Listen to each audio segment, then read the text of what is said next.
بێگوێدانە دەنگی ئەو تەقینەوانەی لە نزیکەوە دەبیسترێن، مەنار مەحموود هاوشێوەی دەیان کچە خوێندکاری دیکەی مووسڵ بە پەرۆشەوە ڕوودەکاتە ئەو خوێندنگەی بەهۆی باڵادەستبوونی تیرۆریستانی داعشەوە لێی دابڕابوون. مەناری 13 ساڵان ئێستا گەڕاوەتەوە بۆی خوێندنگەکەی کە دەکەوێتە بەشی خۆرهەڵاتی مووسڵ.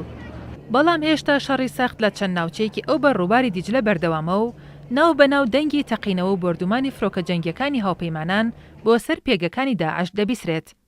کچە خوێندکارەکانی مووسڵ پێویستە قەرەبووی ئەو ساڵانە بکەنەوە کە لەژێر دەسەڵاتی داعشدا بەسەریان برد، چونکە کاتێک تیرۆریستان لە حوزەیرانی 2014دا شارەکانی داگیر کرد، زۆربیان وازیان لە خوێندن هێنا. هەرچەندە لە کاتی دەسەڵاتی داعشدا خوێندنگەکان کراوە بوون و مامۆستاکانیش ناچار دەکران لە کارکردن بەردەوام بن، بەڵام زۆربەی خێزانەکان ڕێگریان دەکرد لەوەی منداڵەکانیان بچنەوە بۆ خوێندن. زۆریان لێکردین بۆەوەی بچین بۆ خوێندنگە، بەڵام خوێندکارەکان ناهاتن چونکە بابەتەکان زۆر بێزارکرد بوون. هەڵسوکەوتی چەکدارەکان زۆر توند و ناخۆش بوو، بۆیە زۆربەی دایک و باوکان ڕێگەیان نادا بچنەوە بۆ خوێندنگە.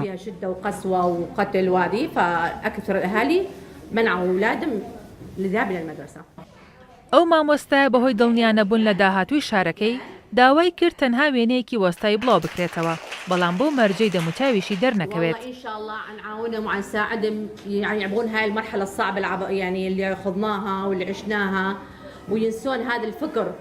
والله ما مليحة بس أسا بور يعني من طلعوا داعش. مەنار مەحموودی خوێندکاریش تیرۆریستەکانی داعش بە کۆمەڵێک درڕندە وەسف دەکات کەوانیان لەبارەی جیهاد و چۆنێتی شەڕکردن پێدەوتنەوە. گەورەترین ئاڵنگاری کە ڕووبەڕووی خوێندنگە بۆتەوە بریتیە لە جیاوازی ئاستی خوێندکارەکان کە نزیکەی 3 ساڵی خوێندنیان لەدەست چووە.